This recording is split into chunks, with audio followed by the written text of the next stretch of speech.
Okay, so I do have a stopping point marked for tonight. That's good news. And we're going to start in where we left off. Over on page 206 is where I said we'd pick up tonight. No, it wasn't, Donna. Back it up. Sorry. I was going to short you 2 pages. We can't have that. Okay, 204. Any sign in the herd that we'll have calves soon? Explain signs, Kyle asked without a hint of sarcasm. Teats filling with milk, any cows laying down, getting up and over and looking for a place away from the herd. Not that I saw, but to be honest, I wasn't looking for those signs. I'll do a teat check tomorrow for sure. He sighed. Thanks for not making me feel like an idiot because I didn't know much about this stuff, Celia. She patted Minnie's neck. There's a lot to learn about raising cattle. I'll be the first to admit I don't know it all. Seems like you do to me. He raised his hand to pat Minnie too, but she shied away from him.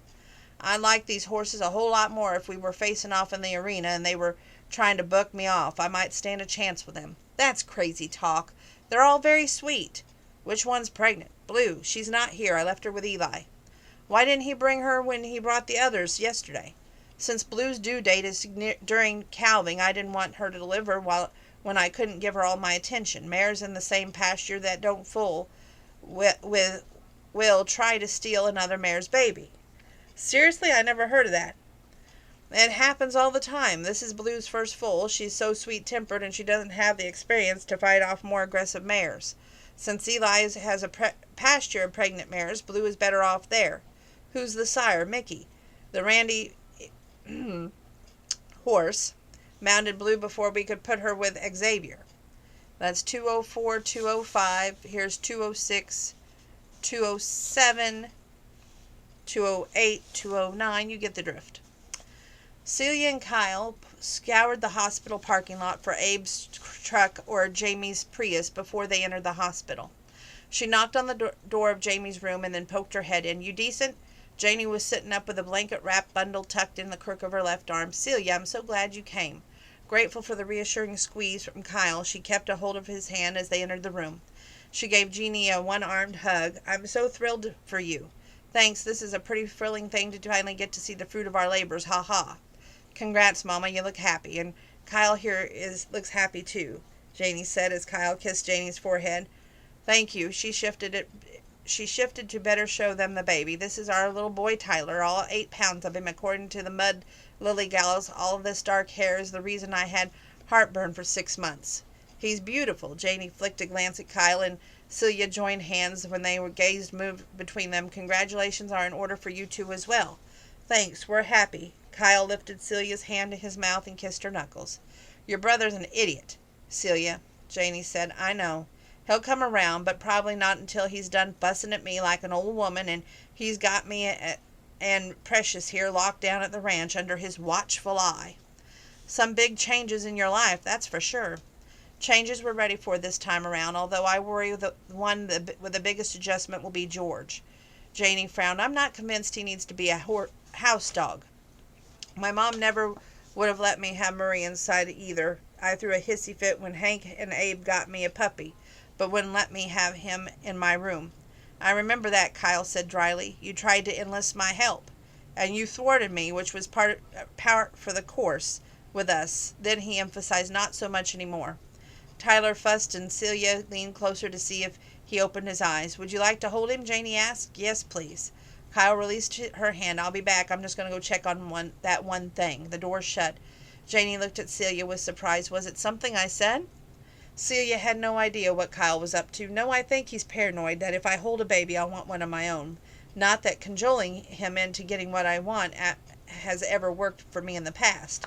But add Boom Boom to the cajoling and he'll probably be happy to do anything for you, won't he? The jury's still out on that. Now hand that baby over. Janie lifted him and Celia tucked him against her body, and the kid does like to be very close to boobs. He'll be disappointed in mine. Celia pressed a kiss to his forehead and inhaled the sweet baby scent. So, Janie, are you really ready for motherhood? Yes, I've been watching Lainey and Brianna for the last year, and I'm not as shocked as I might have been wise by labor. Labor was a hoot, though. Holy crap! I wanted to brain Abe when he said, "Just breathe through it." How about you try just to breathe through a busted nose and a broken jaw, buddy? Celia laughed. It was amazing to watch Abe with Tyler, though. He's just so stunned by him. He's perfect. I'm thrilled for you guys. I know that you are, sweetie. Janie drained a glass of water. So you and Kyle? Yep. Typical Lawson response, she muttered. How did it happen? Kyle and I had been dancing around each other for the last year. You and Kyle been dancing around each other for much longer than that, but go on. So you didn't comment on that observation. After Devin's concert in Vegas, we just looked at each other and knew. So we stopped dancing. She answered Janie's question about Kyle's inheritance and was relieved when her nosy sister-in-law didn't press for more details on her supposed love match with Kyle. To ward off further inquiries, she talked about stopping at Harper's store and the girls' night out with Harper, Tierney, and the Mud Lilies.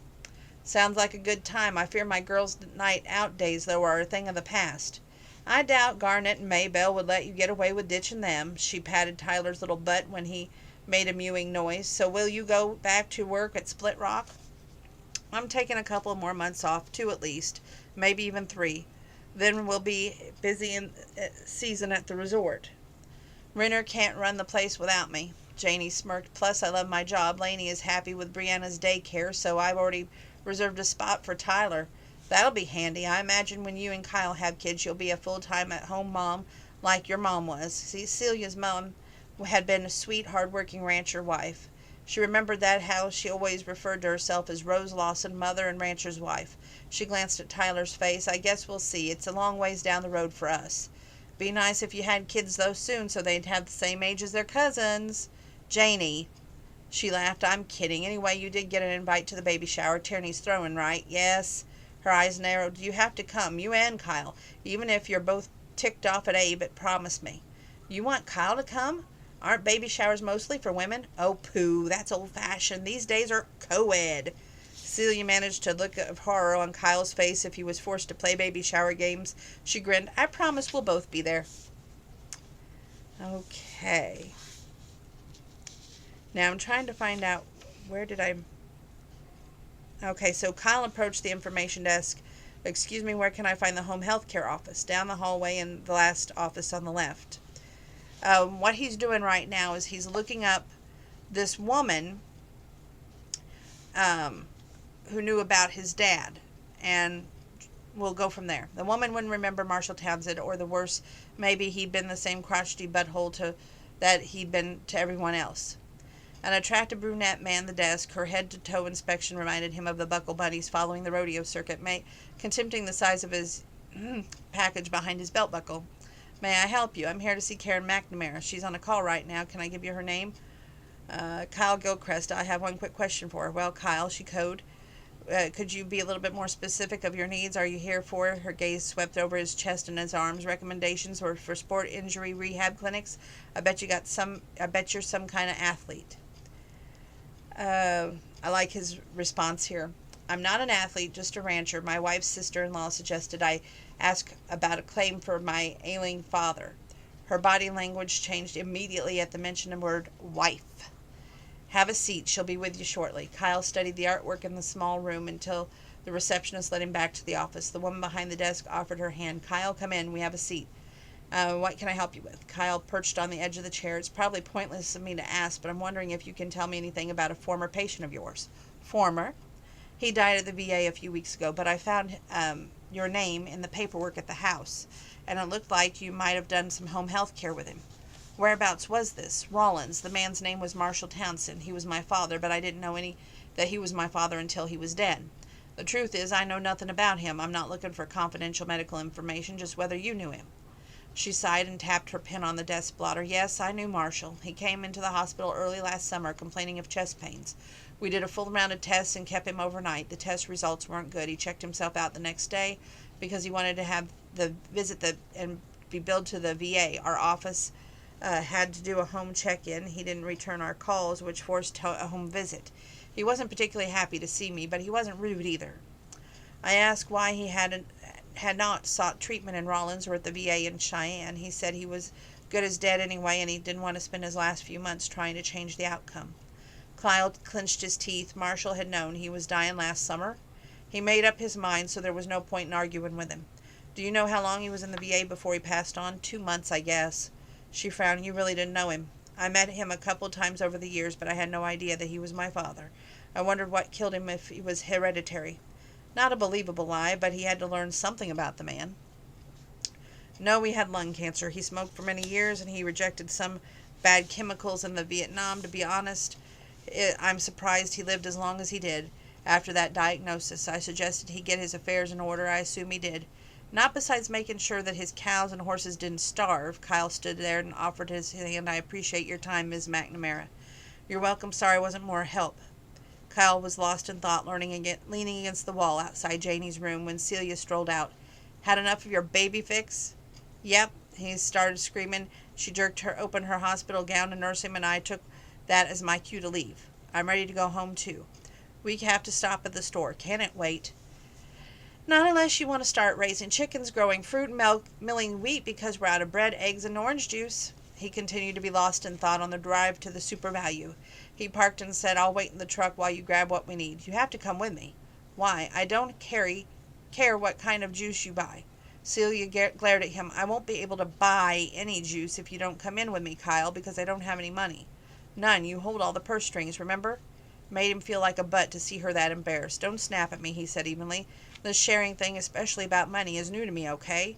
I hate asking you for money. It'd be easier if you would. She's turned away. Never mind. Can we just go into this stupid store? He grabbed her arm when she tried to flee. Obviously, this has been bugging you for a while. Why haven't you said anything before now? Her gaze pinned him. And why didn't you tell me that you had business at the hospital today? Why did that put a hurt look in her eyes? Because she's your wife and you're shutting her out. It's finally hitting him, those words there. Because you're already dealing with enough stuff with your family, I didn't want to add to it when I wasn't sure what I'd find out. I recall you telling my brothers that you're my family now, so tell me where you went after you left Janie's room. Part of him wanted to tell her to mind her own business, but the larger part of him wanted to talk to her, wanted to open up and be in her hopes she'd do the same. He told her about the conversation with a home health care nurse. Celia remained quiet too long after he finished talking. What? How long are you going to do this to yourself, Kyle? What if you never find out anything more about him? How could he tell her that he couldn't accept that? She brought his hand to her mouth and kissed his knuckles. Don't you see the secretiveness benefits you? It frees you. How so? You can imagine the best about him, not having the proof of the worst. He must have felt something for you, Kyle, even if it was just guilt to leave you such an amazing inheritance. You need to stop picking apart your good fortune and accept that you'll never know that man. You'll never know why he didn't reach out. The fact that he didn't get to know you was truly his loss. Practical and sweet. That defined his wife. Well, thank you. You're welcome. Now, can we go in? He shook his head. I want to backtrack to something that you said. It would be easier if I would what? If you would add me on the bank account so I didn't have to ask for money all the stupid time, but I know why you don't want to. Why's that? Because this marriage is temporary and you're afraid that I'll clean you out and take off for greener pastures. Kyle clenched his jaw. That simply wasn't true. Bill said that he would take care of adding you to everything just as soon as we get a copy of the marriage license. Celia's eyes narrowed. I don't know what that holdup is on that marriage license. It's a moot point. You can add me to your personal bank account without proving that we're married. That just shows me that for all your talk about being a partnership and us being a family, it's not. I can't pay for anything, Kyle, not even a lousy jug of orange juice. Do you know how that makes me feel? He did not want to fight her about money, ever. He wasn't worried about putting her name on his bank account. She was scared that it would be the first step toward making this marriage more permanent. That's why she lashed out at him. Fine, you want money? I'll write you a freaking check every week, just like I would if you were my ranch hand. Now you're just ticking me off. Heck, he could not win when she was like this. Nothing would make her happy, and this stupid argument was like all the other stupid arguments they had over the years. They would automatically spout off nasty crap to each other, not caring if the feelings got hurt, and stomp off, never learning from their mistakes. Well, that was not happening anymore. She was his wife, and he had to come up with a different way to deal with this. Kyle grabbed her braid and tugged on it. Hair pulling in a fight, Kyle? That's a new low, even for you. He laughed. That's a pouty lip of yours is very sexy, Sel. She faced him. I don't pout, and I don't want to fight with you about money. So how about until we get to the banking situation figured out, we keep an envelope of cash at the house that we both have access to. That way, if you're at the store and you come across one of these things that you need, you can buy. and not have to worry it affects the grocery budget. Celia grinned and pushed him. You are just an idiot. Yep, so does that sound fair? I suppose. Do you want me to put the receipts in the envelope so you can see what I spent money on? See, you're my wife. I trust you. You don't have to be accountable to me when it comes to things that you buy for our home, okay? Okay, she leaned forward and kissed him. Happy that they had circumvented a fight, Kyle was surprised that Celia bought a bouquet of flowers at the checkout. She fussed and said he didn't have to, but he knew she was pleased since she kept sniffing them. He remained quiet on the drive home, still brooding about Marshall, wondering why a dying man would leave a ranch worth several $1,000,000 but hadn't picked up a damn phone to tell him about it. Would that phone call have changed anything? Yes, no, maybe. Celia was right. He had to stop dwelling on that crap. So why couldn't he do it? Kyle, he looked at her. What? Are we getting out of the truck? Kyle realized that they were still at the ranch parked in front of the house. Yes, sorry. Moving on. Page 219 is a short paragraph. Do you remember when you said sometimes you looked at me and had a hard time reconciling the girl I used to be and the woman that I am now? Celia ran her knuckles over his jaw. Same goes. There are so many more facets to you than I ever imagined, Kyle. I like that you're willing to show them off to me and that you're getting better at sharing the stuff. For the first time in his life, the thought of opening up on more the superficial level didn't send him into a full retreat. Okay, moving forward. We're up to page 222. We're making some progress now. He rubbed his nose to hers. Can I just say for the record that I love that you aren't afraid to take the lead when you want to be with me? It's very sexy. Kyle pushed up and slipped his shirt back on, returned the muttering at the cords coming out of the back of the TV. She rearranged the shelves. She rearranged 3 times just to be near him. Just about every 5 minutes she'd say, so what else do you love about me? I'll tell you if you tell me, he teased. Okay, you first. I love that you're learning to cook more stuff, not because you're bored with the dishes that you can already make, but because you love to challenge yourself. She hadn't expected him to say anything like that. She figured that they would exchange sexy banter, then clothes would fly, and they would start putting carpet burns on their bodies. But Kyle was serious, so she seized the chance to be honest with him. I'm glad that you appreciate it. Sort of strange to admit that I finally understand why some women like to cook. A huge part of her motivation in learning new dishes was seeing the smile on his face as he cleaned every bite of food on his plate. Your turn, he reminded her. Okay, I love the serious look on your face in the morning when the ag report comes out on the radio. I'll bet that after only a few weeks you know more about it than I do. Celia dusted the same section of the shelving over and over, practically holding her breath as she waited on his response. Kyle chuckled, and I'll admit hearing about the prices of hog belly futures still confuses me. Me too, but it's still a reminder that I'm so glad that we're not raising hogs. She shivered. Nasty, smelly things. Would you have stuck around if Marshall had left me a hog farm instead of cattle? Not a chance. Not even if your handsome face and your smoking hot body could get me to slop hogs for you. Now there was a lie. Good thing he couldn't even see her eyes. Your turn. I love watching how fast you can saddle a horse. Celia whirled around and looked at him. Seriously? No lie. It's an automatic for you. I have to keep a mental checklist whenever I do it to make sure I ain't doing something wrong. He wore a goofy smile. I timed you last week. You did? How long did it take me? 2 minutes, and you were off to chase cows. I can do better than that, she scoffed, and then laughed. It's funny. Now I have no need to try and beat the clock since I'm not barrel racing, but I still do everything as fast as possible like I'm still being timed. I hope you didn't take like I'm judging you, Celia. I didn't. It's just crazy on how life on the road changes, you know. Know what I mean? He nodded. Then he got a pensive look. Do you miss it? No, not at all. I never understood how lonely it was until I had to travel all by myself all the time. She cocked her head. What about you? Nope. The only reason I tried to stay up top was for the money. Kyle gestured to the room so I could buy a ranch to call home. Now that I got it, I lost the reason for being on that blacktop. He pointed at her with a screwdriver.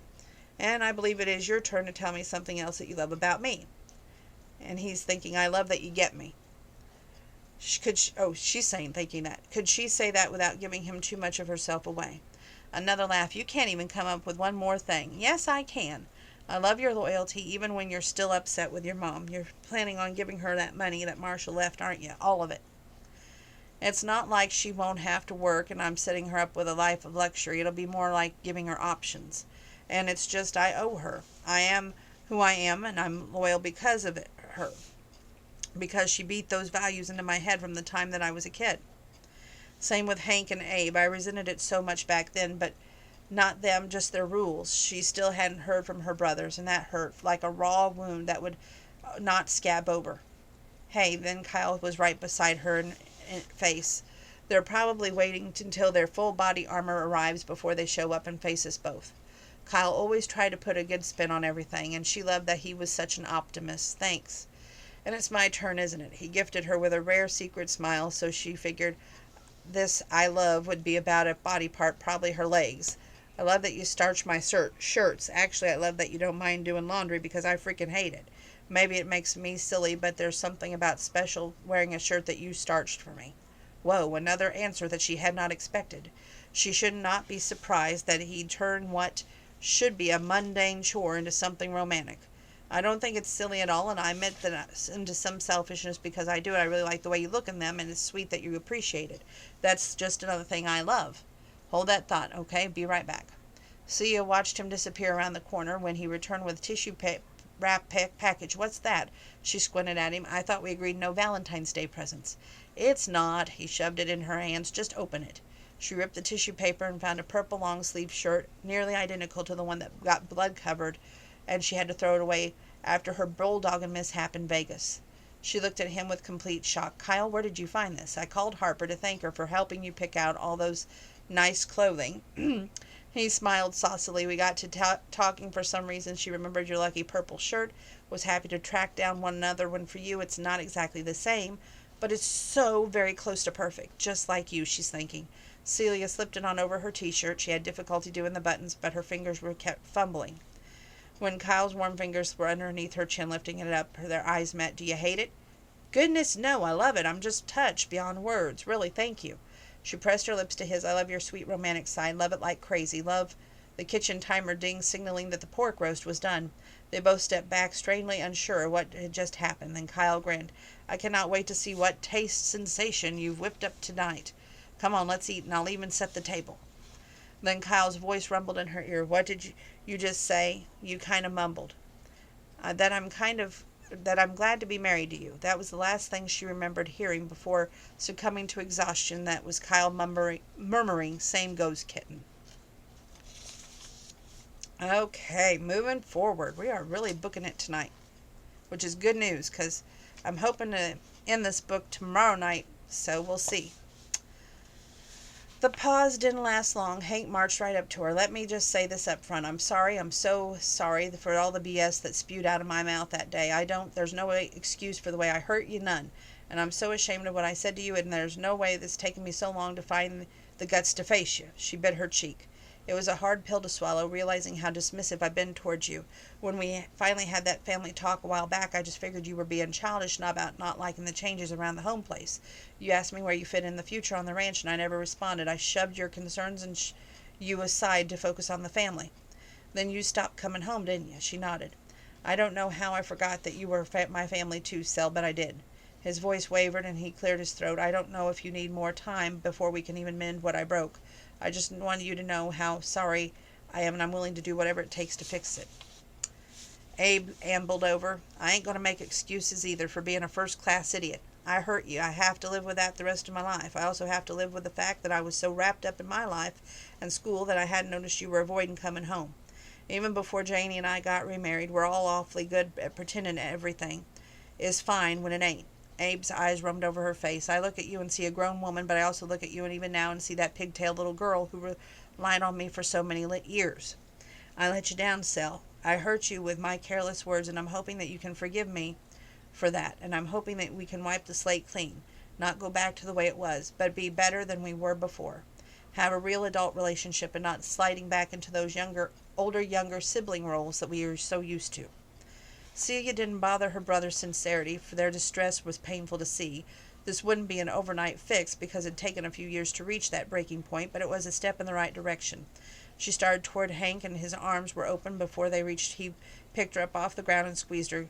Goodness, I'm so sorry. I love you, sis. I know you do. I love you, too. That's why it hurt so bad. Then she was being passed to Abe, who hugged her just as tightly. We're idiots, but we can be taught to hear our wives tell it, so I'm so sorry, but I do love you. She wiped her eyes and watched her brothers try to discreetly wipe theirs. She looked at Kyle and then knew the apologies were only half done. She held her hand out to him. His arm chided her at the waist and faced Hank and Abe. Crying out loud, Kyle. Hank rubbed the back of his neck. I don't know what the heck to say to you. Sorry, I'm a self-righteous idiot who deserves to get my face knocked into the dirt and would be a good place to start.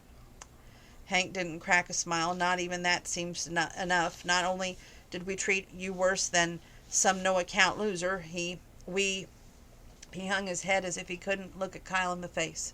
Abe clapped Hank on the back in a show of support. You've been a great friend to both of us, but been part of our lives for a long dang time. It just shocked us both that you both up and married Celia without warning. Not that you needed our permission, or that we're offering an excuse, but we had no idea there was anything going on between you two, besides nasty words, dirty looks. It'd been that way for years. For it to change overnight, he shook his head. Well, it wasn't exactly overnight, Kyle said, but I haven't been lusting after Celia since she was a 6 years old girl either, for dang sure. We know that, and we're sorry for accusing you of being some kind of user when we both know better, Abe said. If you make Celia happy, that's all we care about. Marriage to me has tamed her wild ways. She's met the most docile, eager-to-please ranch wife you ever met, Kyle said, trying to lighten the mood. She lightly punched him in the gut. Jerk. Kyle laughed. Not tame, but still so damn easy to tease. Abe looked at Celia. Are we good then? Because if you want to talk some more, no, I'm ready to put this behind us, she said. Good. Now, Kyle, Hank started. Please don't ruin this by going all big brother again, is what she's thinking. What the heck? Marshall Townsend was your father? Celia exhaled a sigh of relief. Yeah, DNA verified everything, and Kyle told the story for the millionth time. Celia turned out the words, listening to the smooth, soothing cadence of Kyle's voice, letting the constant stroking of his thumb on her hand lull her into a happy place where the world would all work out. Was that what she wanted, to live this life with Kyle for real? Yes, because it became more and more real every day when they were together. Right, Celia? She focused on Kyle. Sorry, I was thinking about something else. I said I couldn't do this without you. Yeah, she definitely wanted this man all to herself. I'll listen to you trying to sweet-talk me when I'm already a sure thing. Hank and Abe gawked at them like they morphed into alien life form. Kyle flipped the lights on and said to Hank, as long as you're here, you can tell me what the heck some of this equipment is. They walked around, leaving Abe and Celia to catch up. So, Daddy, Abe, tell me about Tyler. Abe grinned and whipped out his wallet. I brought you a picture. He passed it over. He's perfect. Got a full set of lungs. I can tell you he's fussy except when he's nursing, but I can't blame the kid. Buried in Janie's boom boom is a place to be. Celia smacked him on the arm. Janie told me that you got to hold him at the hospital. She looked at the dark-haired infant in the picture. She honestly didn't understand why parents showed pictures like this. The red-faced, open-mouthed baby resembled an alien, a ticked-off alien at that. She told me you visited. Sorry I missed you, but I'm awfully glad that you went. I won't hold an innocent baby responsible for his daddy being a total jackass. Good to know. So how are things going? Busy.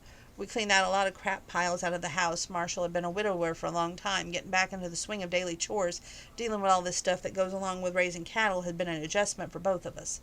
Abe leaned close enough to look into Celia's eyes. But you're happy? Yeah, Abe, I'm really happy. I've never been this happy. She felt Kyle's gaze and looked at him to see a puzzled expression on his face. We brought a couple of boxes we've been saving for you, Abe said. She fought a groan. She'd hoped that they would deal with that last box for a while. What's in them? Some of Mom's stuff. I forgot to set it aside for you, and I found it when I was in the attic last week. Now you've got me curious. Let's go get it. They left the barn, and Kyle and Hank followed. Kyle carried the 3 boxes into the guest bedroom before he took Hank and Abe out for the tour of a ranch. She fixed herself a cup of tea, surveyed the guest bedroom. They kept the wrought iron bed and antique dresser like the other 2 bedrooms. This one had been beautiful wood floors, and she had a fleeting thought that it would make a good nursery. That came out of left field. It must have been her brother's fault after all. He covered his new baby pheromones. Celia opened the first box, the scent of the drilled out. How could a box shoved in a dusty attic for years retain such a scent? She focused on the contents, her toys, ready to be done with childish things. She shoved them in a box a month after her parents had died. Her baby doll with a shiny brown plastic hair, those creepy doll eyes fringed by fake eyelashes, stared back at her. It was still in perfect condition. As much as she thought she wanted a doll, she'd gotten bored with it within a week. She preferred to play with her stable set, with its 20 varieties of horse pieces, white plastic fencing, a show ring, a barn, and stables. She picked up the 3 tiny barrels Hank had given her, so her plastic rider could be a real barrel racer. Easy to forget all the good times she had with her brothers when the last few years had been so difficult. They raised her the best they could, practically being kids themselves when they settled their responsibility of an 11-year-old girl. Even when all three of them fought like crazy, she never questioned their love for her, and she never admitted to them or anyone else that they barely remembered their father taking the time to teach her or just to hang out with her. He hadn't shown them much of an interest in his only daughter, not like Hank and Abe had, even before they had no choice. Which made Kyle's issue with Marshall so hard for Celia to understand. His mother loved him unconditionally. Wasn't that enough? Fighting melancholy, she dug through the box, finding the only Barbie doll she ever owned. Western stampin' Tara Lynn, and outfitted to heel to toe in sparkly Western regalia. Tara Lynn had a horse named Misty. Her red cowgirl boots left a trail of broken hearts across a piece of paper. Celia smoothed the doll's dark hair, reseated her red cowgirl hat. Funny, that doll reminded her of Tanya. Celia rooted around and found a girlhood trinket that meant so much to her: purple, red, blue, white ribbons from 4-H competitions, arrowheads and flunky rocks she unearthed in the pasture, a corncob pipe that she crafted, a book filled with wildflowers she pressed, a worn thimble that belonged to her great-grandma, a jar of buttons, and a button dog she made with her mother on a snowy afternoon. It had been years, but she thought of that day, the two of them sipping hot Russian tea, the strong scent of her mother's Aquanet hairspray as she bent her head next to Celia's, patiently demonstrating how to make a button dog. At the very bottom of her collection was My Little Pony. She remembered the horror of seeing them strung up in a tree where she couldn't reach, followed by anger because she knew exactly who had done it. Kyle. Her 8-year-old self would be appalled that she married him.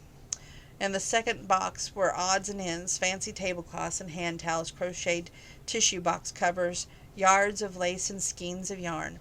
Her mother's sewing box, more piles of her fabric and her brother's had not thrown away. She closed the lid, just unsure what to do with this stuff, as she had been years ago.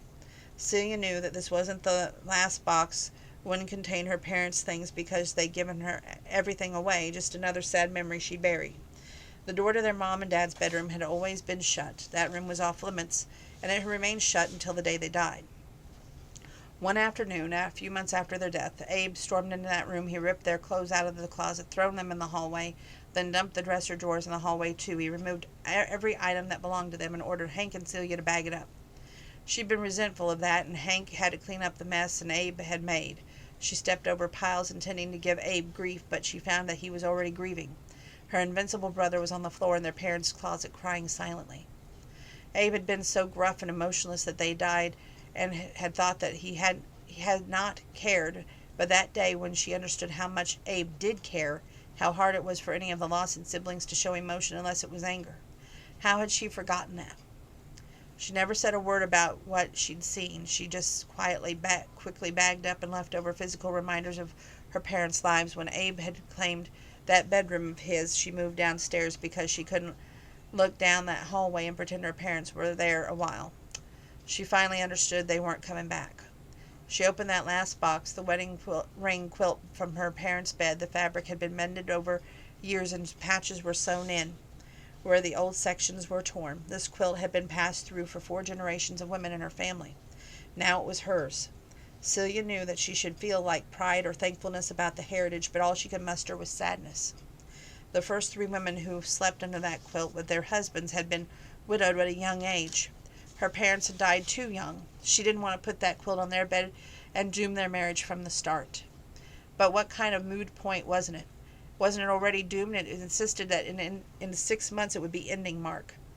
How did she even begin to bring it up with Kyle that she changed her mind so early on in their agreement? She unfolded the quilt, spreading it on the guest bed. It filled the old-fashioned room. She closed the boxes and carried them to the basement, out of sight, out of mind. Kyle's voice reached her in the basement. "Celia, hang on." She bounded up the stairs and found him alone. "Where's my brothers?" Janie needed Abe to come home, so they had to tell you that they'd be in touch. He wandered to the guest bedroom. What was in the boxes? Kid stuff, things of my mom's. She pointed to the bed. "I remember that." Kyle looked at her. "You sure you want it in there and not our room?" "I like our bedding." "It's not cursed," is what she's thinking.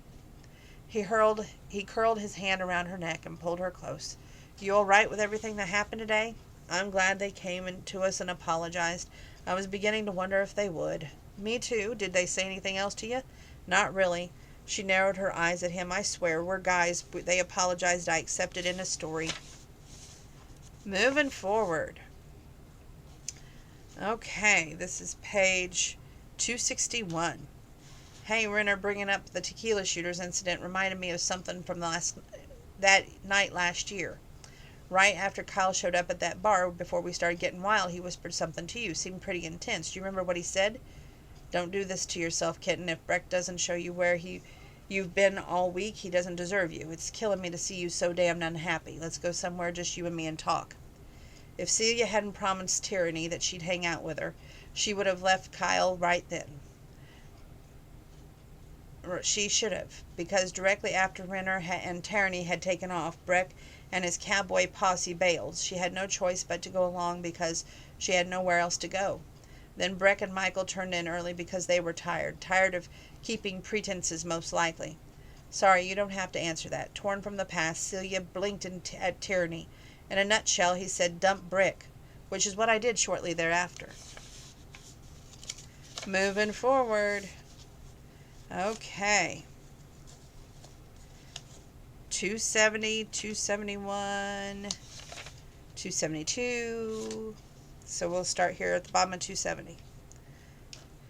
Pearl Teschner sat on the left, and she wore her very bride-like get-up, white lace from her neck to her ankles, including lace gloves and puffy fur pimp hat. She carried a martini glass, a long cigarette holder.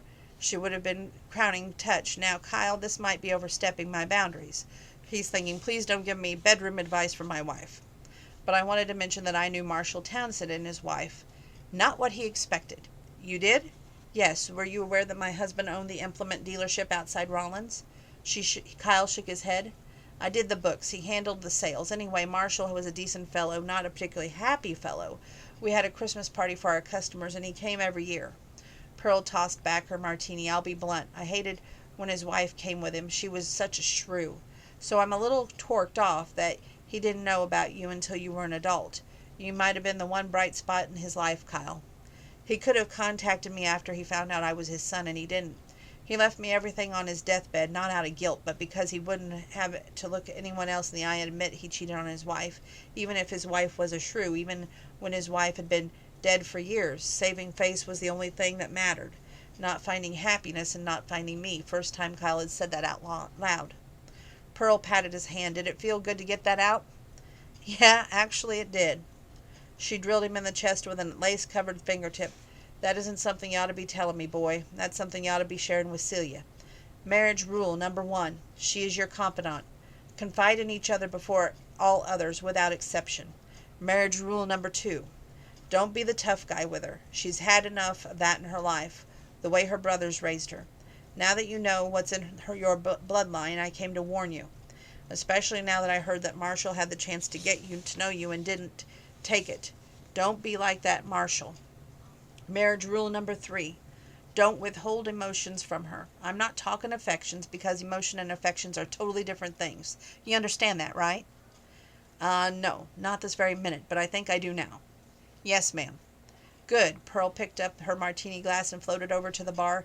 Bizarre, he looked over to see her scissor-happy Bernice fingering Celia's braid. When will you let me take a whack at this mop of hair?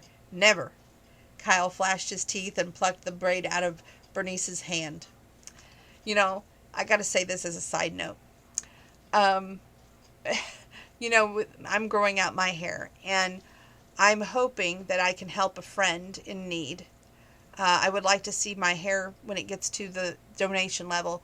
One of my friends has got cancer, and I have offered my hair to that friend in need. Right now, she doesn't think she'll need it, and that's fine, and everything, But I said, if you think you will, or if you think you might use it at all for a wig, I would rather give it to somebody that I know and that would use it, So, anyway, that's just a side note. I hope that I am able to give it to someone locally rather than have to send it off in the mail, and just hope that it goes to someone who needs it.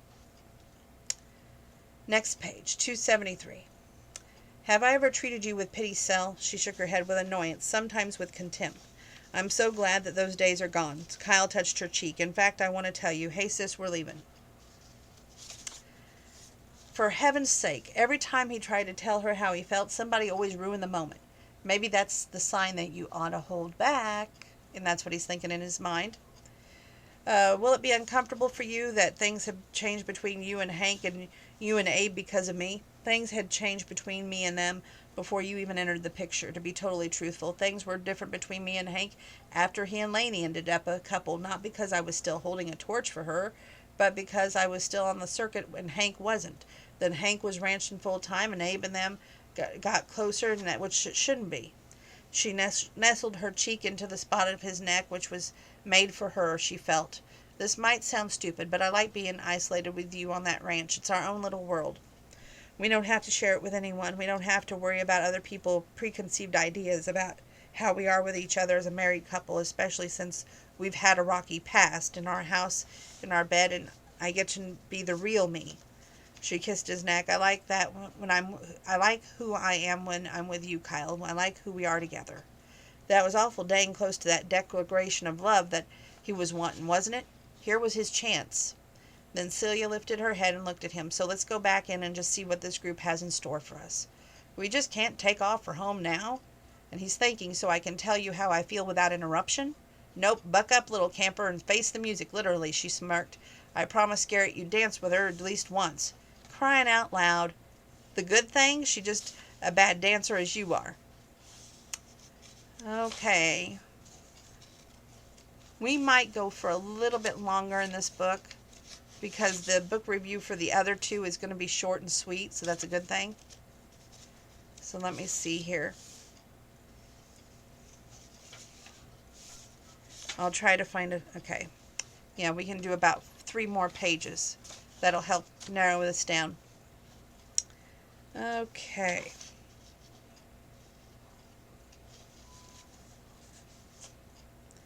Kyle wasn't the most tech-savvy guy, but he managed to track down the right department at the Nevada Marriage Bureau to get his questions answered, since there was no one that ever answered at the phone at the Tradewinds wedding chapel. Being on hold just sucked. This was his 3rd time that he'd been transferred, and a bad feeling was starting to take root. A voice came on the line. Sorry for the wait. Please spell your last name for me again. Gilchrist. First name Kyle. What was the bride's last name? Lawson. Lawson. First name Celia. Clickety-clack sounded through the receiver. He paced, but dreaded the weight him down, made the movement seem sluggish. You said the ceremony took place at the Winds of Change Chapel at the Tradewinds Casino? Yes, ma'am. A sigh echoed. No wonder I haven't received any paperwork from that venue for the last 2 months. Kyle froze. Excuse me? No marriage certificates have been requested or filled with the state of Nevada since November. But we filled out that paperwork. We signed it. The witnesses signed it. The officiants signed it. Everything was done before we exchanged the vows, and I even paid the bill. Do you have a receipt? For the rings, I just didn't figure I needed a receipt for the dang marriage. He inhaled. Sorry, this is a nightmare. Yes, sir, I'm sure it is. But at this point, there's nothing else I can do for you except direct you to the State Wedding Licensing and Permit Division. They can check to see if the Winds of Change Chapel is currently licensed or if their license somehow lapsed or expired altogether. Kyle sat down on the office chair. Lapsed? How is that even possible?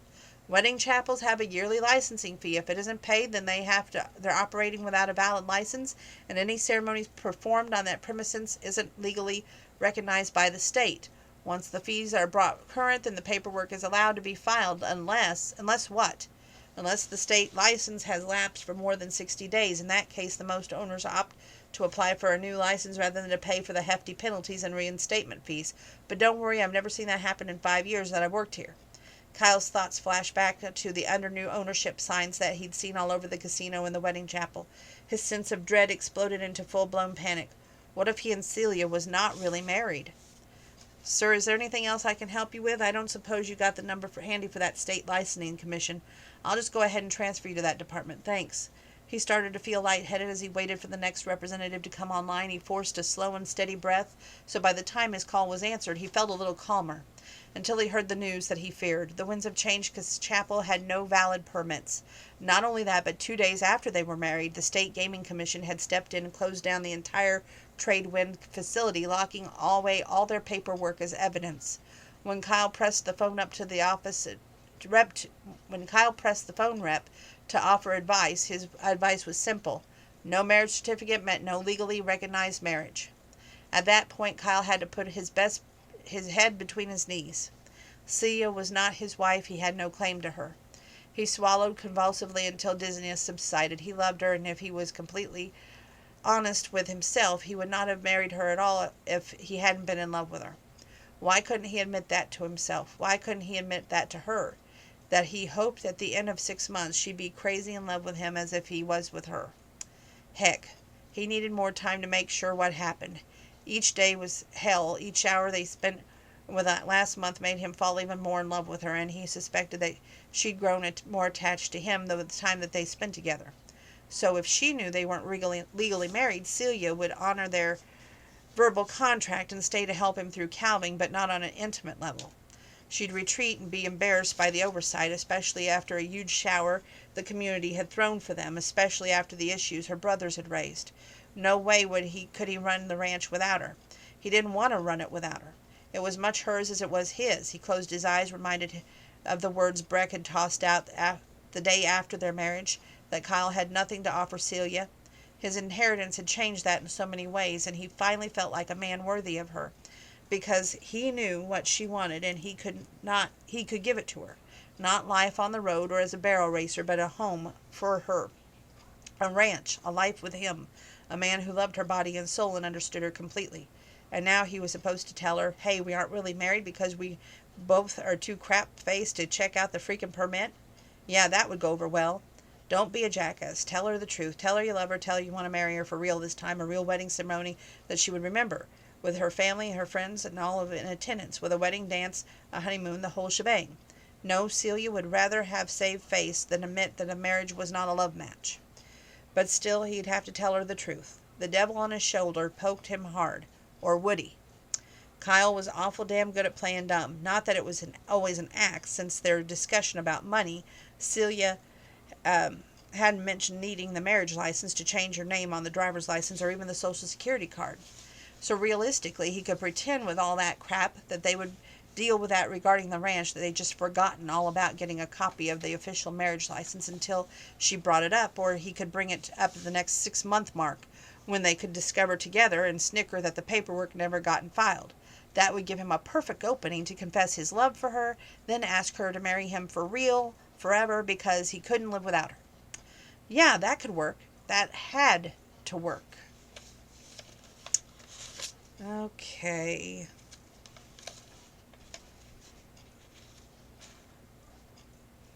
I'm trying to look ahead here.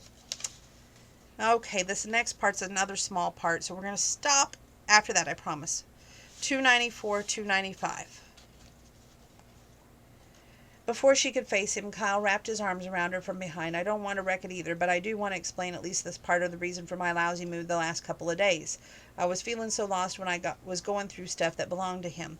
In every room there was more of his things, and I realized I'm not getting to know him by keeping any of his shirts or by reading his cash register receipts from 30 years ago. None of this feels like mine, but when I saw you and you feel like mine. Celia closed her eyes and let his words wash over her. He definitely reconnected with his sweet romantic side. He'd definitely given her an opening to admit her feelings had changed. Did she have the guts to do it? Just as she opened her mouth, Kyle kissed the back of her hand. So, thank you. I'll be outside.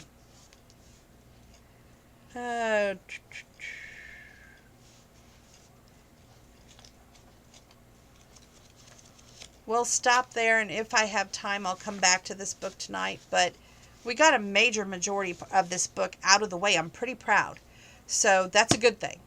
So stay tuned. We're going to hit the book review for 2 books. 1 book review next, because I'm not doing so many points of light. But there's moments in that book that hit me on both of the other books. So I want to share those moments with you.